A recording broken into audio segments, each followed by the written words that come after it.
이따가 말씀 시간에도 나오는데 지난 주간에 그 경동시장에 잠깐 갔습니다. 경동시장에 그 유명한 맛집에 가니까 그 맛집의 아들내미 사장님이 진짜 열심히 땀을 뻘뻘 흘리면서 그 장사를 열심히 하고 있더라고요. 돌아 나오면서 와, 정말 저 친구 물어봤더니 20살이었더라고요. 나중에 대성하겠다 그렇게 함께 얘기하면서 나왔습니다. 왜냐하면 그의 얼굴에 기쁨이 있기 때문에, 즐거움이 있기 때문에 그 하루를 그렇게 즐겁게 즐기는 모습을 보니까 아, 진짜 성공하겠구나라는 생각을 했습니다. 여러분, 웃는 얼굴로 하나님 안에서 대성하시는 귀한 주의 자녀들 되시길 축복합니다. 지금 웃으시라는 얘기입니다. 미소로 말씀을 받아 먹을 때 그 말씀이 더욱더 아름답게 역사할 수 있을 줄로 믿습니다. 하나님 말씀으로 라는 주제로 2025년 우리 창세기부터 성경을 술술 이렇게 함께 보고 있습니다. 그 부제가 하나님의 언약입니다. 그것이 기둥이 되고 있습니다. 오늘이 8월 마지막 주일이니까 1년으로 보자면 3분의 2가 그렇게 지나가고 있습니다. 그런데 창세기부터 함께 본 성경의 진도는 아직 한 절반 정도 봤을까 싶습니다.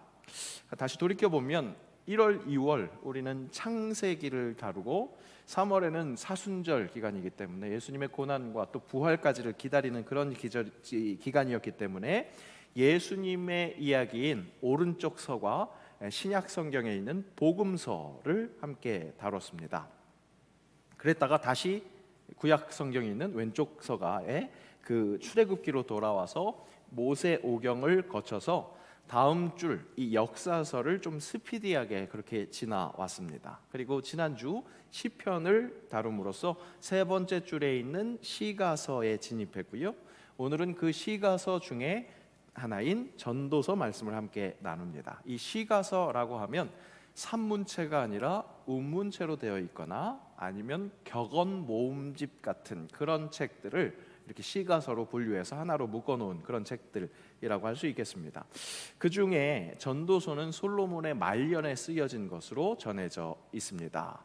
지혜왕 솔로몬이 인생의 말년에 쓴 것이니까 인생을 한번 그 의미를 반추한 내용들이 많이 있다고 할 수 있겠습니다. 그 시작은 그 유명한 모든 것이 헛되다 했던 탄식입니다. 다만 이 지혜자의 탄식을 허무주의의 근거로 삼을 것은 아닙니다. 하나님 없는 그 삶의 위험성을 경고하는 것이다, 그렇게 받아들이면 되겠습니다. 거리에서 바쁘게 오고 가고 있는 사람들을 볼 때 종종 제 마음속에 궁휼함, 그런 것들을 느낄 때가 있습니다. 하나님이 없는 삶, 예수 그리스도의 구원의 은혜, 그 회복의 은혜가 없는 삶이라면 저들의 저 분주함이 어느 날 정말 모든 것이 헛되고 헛되니 헛되고 헛되도다, 그렇게 다가올 날이 있을 텐데, 그런 생각에 알지도 못하는 분들을 향한 궁휼함을 갖게 되는 것입니다. 헛된 것이 아니라 참된 것을 사모하게 하는 이 전도서 말씀, 세상과 확실히 구별되는 그 지혜의 눈으로 읽어야 할 이 전도서 말씀의 수많은 격언 중에 오늘 말씀은 함께라는 키워드를 다시 한번 우리 마음에 일깨울 수 있는 그런 말씀입니다.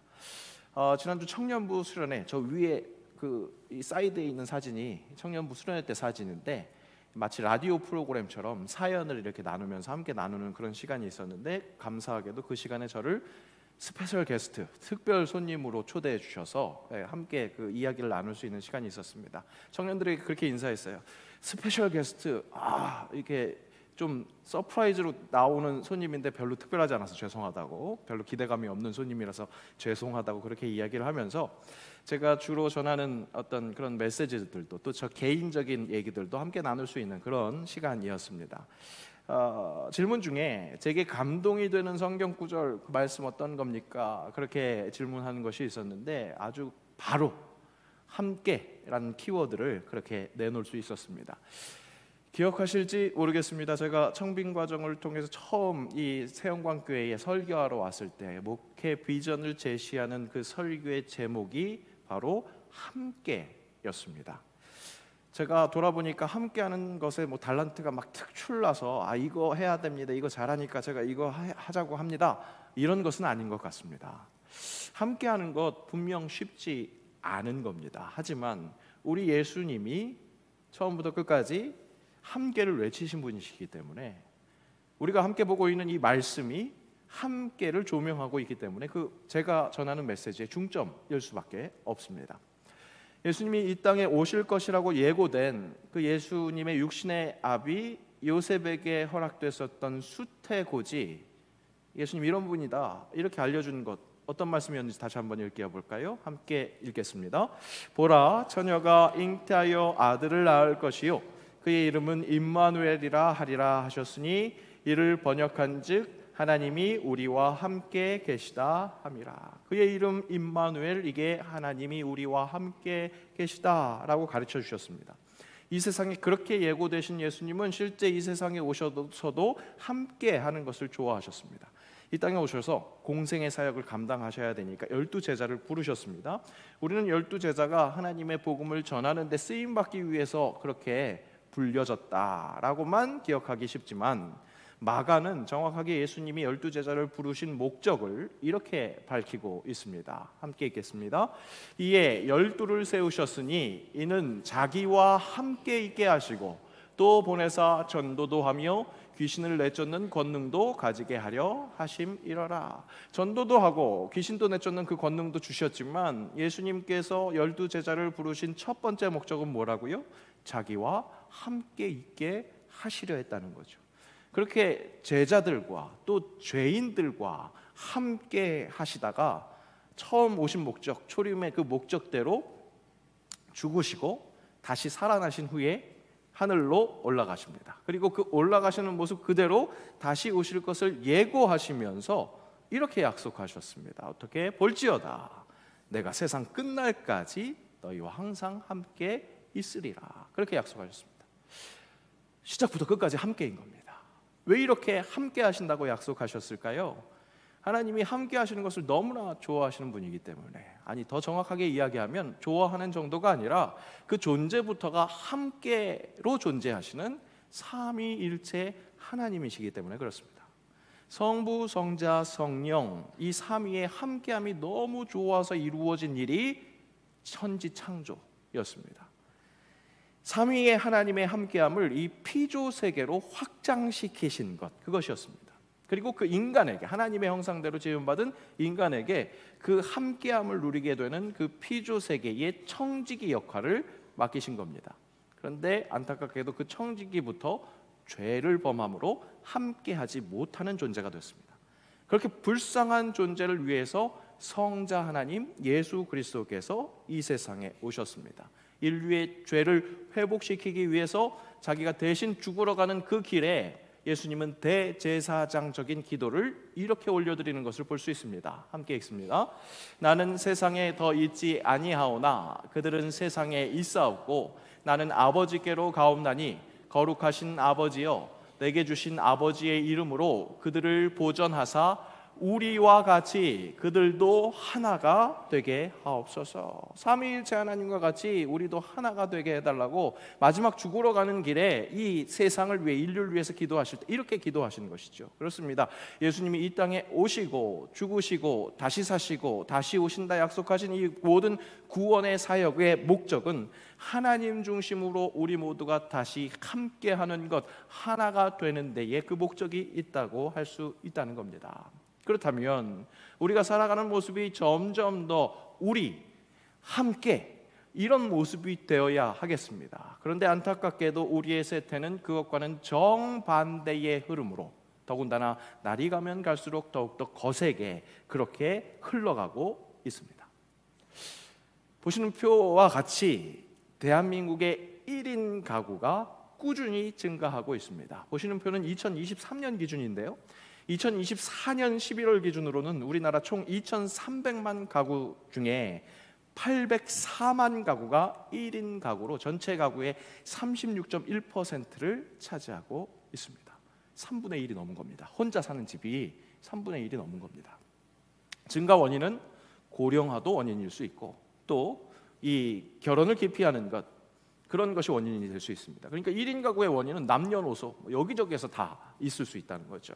1인 가구는 다인 가구 대비 에너지 소비 효율성이 현저히 떨어진다고 합니다. 그러니까 에너지, 환경적인 면으로도 분명 좋지 못하지만 무엇보다 심각한 것, 정말 큰 우려가 되는 것은 고독사, 사회적인 고립, 그러니까 인간의 존엄이 훼손될 그런 위험이 크다는 것, 이것이 가장 큰 문제라고 할 수 있겠습니다. 사회적인 흐름, 추세가 사람을 더욱 외롭게 하고 하나님이 좋아하시는 함께와는 더욱더 멀어지는 것, 이것이 우리가 살고 있는 이 세상의 흐름, 즉 세속화입니다. 하나님과 더욱더 멀어지는 것, 날이 가면 갈수록 하나님과 멀어지는 그런 모습이라는 겁니다. 혼자를 선호하고 함께는 불편해하는 것, 우리의 변화된 모습이라는 거죠. 그 모습에 나는 제외될까요? 아니, 나부터가 증거가 되잖아요. 나부터 스마트 기기 혼자 보고 있는 시간이 점점 늘어나고 있고, 그렇게 쉬는 시간이 편안하게 느껴집니다. 사람을 대면하지 않고 모든 일들을 해결할 수 있는 것, 편리하니까 점점 그렇게 혼자가 되어가고 있는 거죠. 아무 의식 없이 무의식 중에 그렇게 흘러가고 있는 겁니다. 사람들에게 길을 묻는 것도 요즘에는 좀 생소한 일입니다. 그렇죠? 여러분 요즘 길 물어보신 적 있으세요? 주중에 아까 말씀드린 것처럼 경동시장에 갔습니다. 실은 간 이유가 거기 스타벅스가 있다고 그래서. 예. 아세요? 경동시장 예전에 그 극장 자리, 그 오래된 극장 자리를 이 스타벅스로 변형시켰는데 안 어울릴 것 같잖아요. 전통시장 한복판에 스타벅스가 있는 거 안 어울릴 것 같은데, 그 스타벅스가 지금 그 상권과 함께 상생하고 있다는 소식을 들었습니다. 교회는 어떤 존재입니까? 세상, 전혀 어울리지 않을 것 같은 세상에 스며들어야 할 존재인데, 바로 그런 교회로서 뭔가 인사이트가 있을 수 있을까 싶어서 우리 목사님들과 함께 일부러 한번 가봤습니다. 큰 시장 안에서 길을 찾는 것, 요즘 길 찾는 방법처럼 이렇게 내비게이션 앱을 켜놓고 갈 수가 없습니다. GPS 잡히지도 않고 아주 세밀한 그 골목골목을 찾아가야 되니까 그것으로 불가능한 겁니다. 찾아가는데 제가 소망을 발견했습니다. 어떤 소망인지 아세요? 우리 젊은 목사님들이 상인들에게 길을 물어보는 겁니다. 아이고, 젊은 사람들이 그렇게 물어보는 거 쉽지 않은데, 물론 찾아갈 수 없으니까, 어쩔 수 없으니까 물어보니까 그런 모습을 보면서 제가 소망을 가졌습니다. 제 꿈이 너무 소박한가요? 너무 현실을 너무 이렇게 껌껌하게 어둡게 보고 있나요? 그런데 우리 현실이 그렇다는 거예요. 사람에게 다가서는 것, 사람에게 모르는 사람에게 뭔가를 물어보고 그렇게 다가서는 것이 진짜 생소한 거고, 그렇게 하기 어려운 상황이라는 거죠. 그렇습니다. 점점 개인화되어 가고 점점 우리는 서로 분리되어 있습니다. 하지만 우리의 이렇게 모습, 변화되어 가는 모습일지라도 옛 철학자 아리스토텔레스가 이야기한 것처럼 사회적인 동물인 인간, 공동체 안에서만 완전해질 수 있는 그런 인간이 계속해서 이렇게 개인화되어 간다면 결국 극에 달했을 때에는 인간의 본성의 회복을 더욱더 간절히 그리워할 날이 있을 거라는 사실입니다. 외로움의 극치로 치달았을 때 세상을 향해서 마르지 않는, 정말 항상 시들지 않는 그 말씀이 계속 서 있고 그 말씀을 계속해서 전파한다면 세상이 어느 날은 그 생명력 있는 말씀에 더욱더 귀를 기울일 것이라는 것, 그 말씀을 더욱더 주목할 날이, 그날이 올 것이라는 겁니다. 그래서 교회는 쉬지 않고 복음을 수호하고 전달해야 할 것입니다. 세상을, 인류를 다시 제대로 인간답게 할 그날까지 인간답게 해주실 수 있는 유일한 길, 그 말씀을 수호하고 계속해서 전해야 한다는 겁니다. 사회 현상을 연구하는 연구자들이 이 세상이 점점 이렇게 개인화되어 가는 데 있어서 그 속도가 더욱더 급속도로 더욱 그렇게 되어가고 있는 이 상황의 원인 중에 하나가 사회가 개인에게 이 공동체의 소중함과 그 역할, 의무를 충분히 설득력 있게 설득하지 못했기 때문이다, 그런 원인을 꼽기도 합니다. 그렇다면 함께라는 이 키워드를 내포한 하나님의 말씀을 품은 목사가 더욱더 목소리를 높여서 이 함께라는 메시지를 전해야 하겠습니다. 그리고 이 목나와 외치는 복음을 매주 듣고 있는 그리스도인들이, 즉 여러분들이 세상으로 나아가서 그 함께라는 고귀한 가치를 증언해야겠습니다. 먼저 이 함께의 소중함을 몸소 느끼고 내가 경험해 봤더니 바로 여기에 살 길이 있더라, 이런 고백을 할 수 있어야 한다는 겁니다. 그것이 필요하겠다는 겁니다. 뭉치면 살고 흩어지면 죽는다. 네, 이승만 대통령의 이야기로 그렇게 기억하시는 분들이 많을 겁니다. 그런데 이 말의 시작은 벤저민 프랭클린이 펜실베니아 가제트 1754년 5월 9일자에 실은 보이시는 Join or Die라는 그 이 작품에서 시작됐다고 합니다. 미국 식민지를 두고 영국과 프랑스가 각기 원주민들 부족과 연합을 해서 전쟁을 치렀었던 프렌치 인디언 전쟁 중이었습니다. 프랭클린은 식민지 13개 주의 단합을 호소하는 이 사설과 함께, 저 그림에 무슨 그림인지 아시겠어요? 토막난 뱀입니다. 근데 토막난 뱀도 해지기 전에 이어붙이면 되살아난다. 속설입니다. 진짜 그런지 모르겠습니다.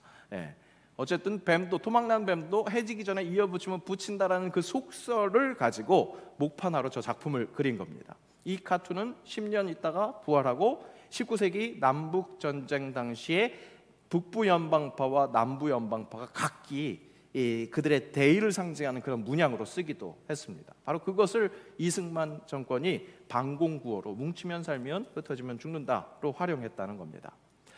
살려면 함께 해야 한다. 세상의 가르침, 구호는 그런 의미인 것 같습니다. 그런데 성경은 하나로 함께 하는 것이 산 상태다라고 말합니다. 차이가 있습니다. 똑같은 것 같은데요, 목사님? 아니요. 출발이 다릅니다. 어떻게 다릅니까?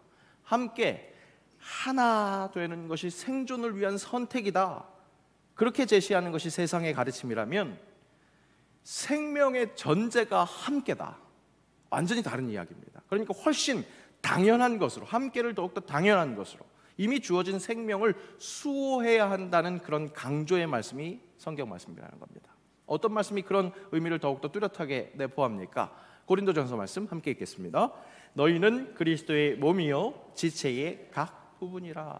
한 개체가 아니라 한 몸이라는 겁니다. 교회가 주님의 몸이다. 이 선언에서부터 성경의 그 단호한 함께를 전제로 이야기하는 그 단호한 것이 보입니다. 몸에서 떨어진 지체는 죽은 겁니다. 뭉치면 살고 흩어지면 죽는다는, 토막난 뱀도 해지기 전에 붙으면 되살아난다는 의미로 우리 다시 뭉쳐야 합니다, 그런 호소였다면, 성경은 우리가 이미 한 몸의 각 지체니까 지금 그렇게 살아있으니까, 그런데 이 살아있는 것에서 지금 떨어지면 죽습니다 라는 메시지라는 겁니다. 예수 그리스도가 둘로 하나를 만드셨습니다. 그 은혜를 받은 자들이 한 몸, 이 교회에 모여 있는 겁니다. 그런데 다시 그 하나를 둘로 만들겠다는 것은 죽겠다고 달려드는 겁니다. 그렇기에 둘이 하나가 된 것을 다시 둘이 되지 않게 하는 것, 이것은 모든 지체를 위해서, 생존을 위해서, 우리 교회 공동체뿐만 아니라 모든 지체의 생명을 위해서 필수라는 것이죠. 수요예배 광야를 읽다라는 책을 함께 읽는 설교 시리즈가 새롭게 시작됐습니다. 첫 시간에 광야로 들어가다라는 제목으로, 우리 한국 사람들은 잘 상상할 수 없는 광야, 우리 광야가 사실은 성경에서 자주 나오니까 굉장히 익숙하지만 우리 국토에는 광야가 없잖아요. 그러니까 낯설 수 있는 것을, 그 환경을 묵상을 했습니다. 그 중에 하나가 광야에서는 신발이 중요하다, 그것을 알게 됐죠. 발가락 사이로 모래가 들어가서 상처가 나면 걸을 수가 없습니다. 사막에서 걸을 수 없다는 것은 무엇을 의미합니까? 죽음을 의미하는 거죠. 사소한 것에서 생명의 위협을 느낄 수 있는 그 광야, 그 속에서는 돕는 이가 꼭 필요하다는 겁니다. 옆에서 돕는 이가 꼭 필요하다는 것. 정말 서로의 생존을 위해서 함께가 필수인 겁니다. 첫 시간에 알 수 있었던 또 하나, 광야, 이 사막에서는 낮에 더위에 죽는 사람보다 밤에 추위 때문에 죽는 사람이 더 많다는 겁니다.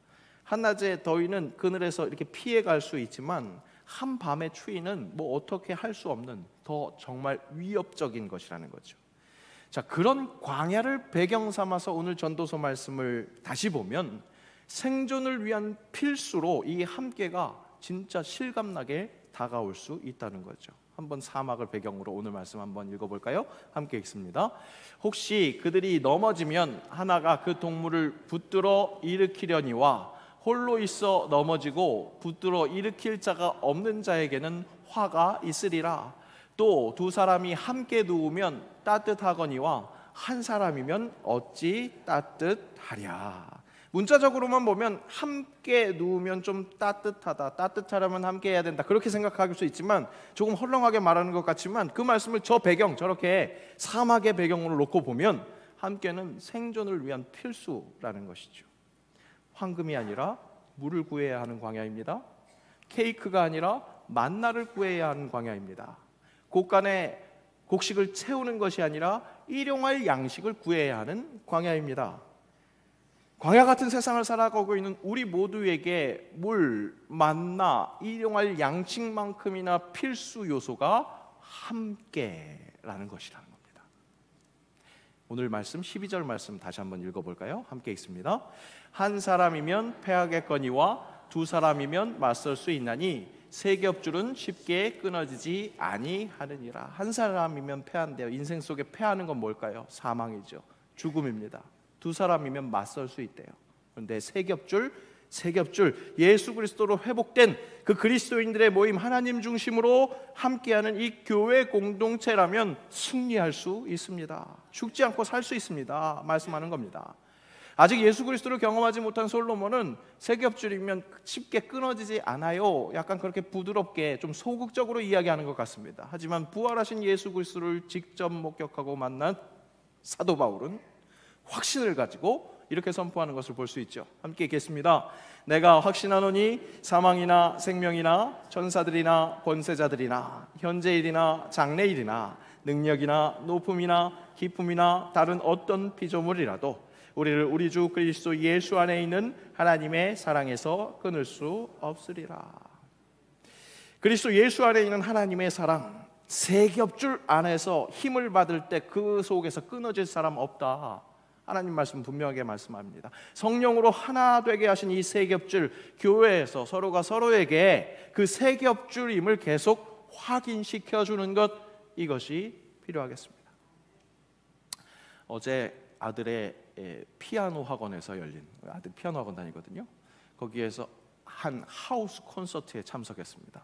말만 거창하지 학원 안에서 하는 30분짜리 작은 음악회입니다. 아이들 학예회인 거죠. 근데 그 자리에서 제가 묘한 감동이 있었습니다.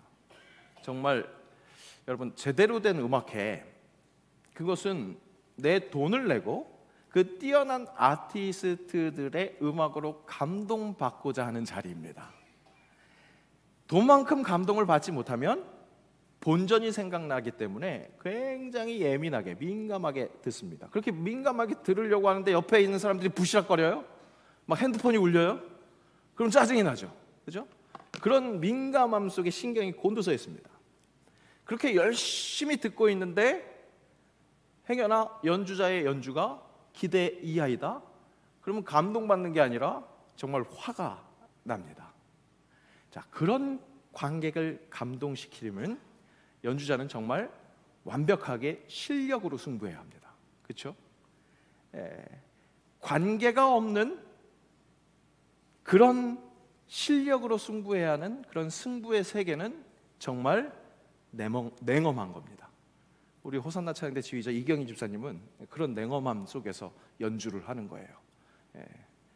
그런데 관객이 사랑하는 마음으로 응원할 수밖에 없는 그런 관계라면 그 연주는 심사의 대상이 아니라 함께 할 수 있게 하는 매개체가 된다는 겁니다.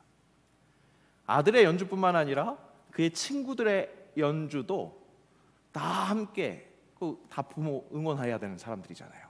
다 같은 마음으로 응원을 하면서 어쩌다 틀리는 것에 실망하는 것이 아니라 어쩌다 훌륭하게 해낸 부분을 큰 감동으로 받아들이는, 봐봐요, 저렇게 감동하잖아요. 그런 경험을 하게 되었더라는 겁니다. 정말 어제 제가 괜히 하는 말이 아니라 그 경험, 그 감동이 느껴지더라는 거예요.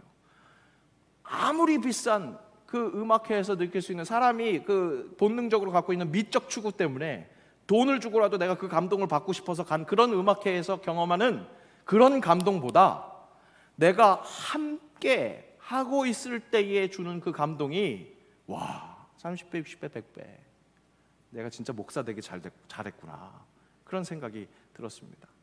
어디까지나 실력으로 승부해야 하는 그 자리가 아니라 관계에서 함께함으로 그렇게 감동을 받는 이 자리, 우리 인간은 사실 그 감동에서 더욱더 큰 감동이 있고 살 수 있는 힘을 낼 수 있다는 거죠. 여러분, 우리 새영광교회의 함께함, 그 세 겹줄의 힘과 그 감동은 우리가 수시로 느끼고 있습니다. 우리가 삶 속에서 당연한 거지 하고 그냥 지나치는 것들이 많은데요, 우리 새영광교회에서도요 매번 그렇게 세 겹줄을 경험하고 있습니다. 매달 한 번씩 드리고 있는 전체반 모임 예배 때 그 함께함이 제대로 빛나는 모습들이 있습니다. 어린 찬양팀, 뉴웨이브 찬양팀이 찬양을 합니다. 그러면 어르신 찬양대, 무드셀라 찬양대가 화답합니다. 모든 예배자들이 함께함의 소중함과 따뜻함을 함께 누립니다. 여러분, 이게 당연한 게 아니에요. 한국 교회에서 이런 모습을 나타내고 있는 교회가 많지 않습니다. 또 생각해 보세요. 요즘 세상에서 어떤 집단이 저 모든 세대가 함께하는 자리를, 그 속에서 뭔가를 감동하는 그 자리를 연출해내고 있습니까? 교회만이 소망입니다. 교회가 이 죄악된 각자 혼자 살아가고 있는 이 세상 속에 진짜 대안이라는 거죠. 소망이라는 겁니다. 물론 항상 따뜻하고 항상 기쁘고 즐겁지만은 않습니다. 함께하면은 분명히 아주 매운맛이 있습니다. 쓰라린 상처를 경험하는 때도 분명히 있습니다. 하지만 기억하십시오. 새영광교회만 그런 것이 아닙니다. 이 세상에 존재하는 가시적 교회, 눈으로 볼 수 있는 교회는 모두 다 불완전하기 때문에 시작할 때부터 계속해서 그렇게 완전하지 않았습니다. 계속 삐걱대고 항상 시끄러웠습니다. 잘 생각해 보세요. 교회의 시작 뭐예요? 절대 하나가 될 수 없는 유대인과 이방인들이 함께 모였었기 때문에 함께함, 하나됨이 정말 어려웠어요. 그렇기 때문에 사도 바울이 편지에서 계속해서 한 마음을 품으라고 계속해서 강조를 하는 거죠. 그 한 몸됨을, 여러분, 간혹가다 그 한 몸됨을 지켜나가는 건 처절함이에요. 처절함으로 지켜나갈 때 어떻게 되는 거라고요? 이 가시적 교회와 그날 하나님 예수 그리스도가 다시 오시는 그날 함께하게 될 비가시적 교회가 통일된다. 우리가 쉬운 교리 시간에 그것을 배웠거든요. 그날까지 우리가 이 안에서 진정한 사랑을 배우게 되는 것, 이것이 교회 공동체가 우리에게 주는 교훈, 우리에게 주는 그런 인사이트라고 할 수 있겠습니다.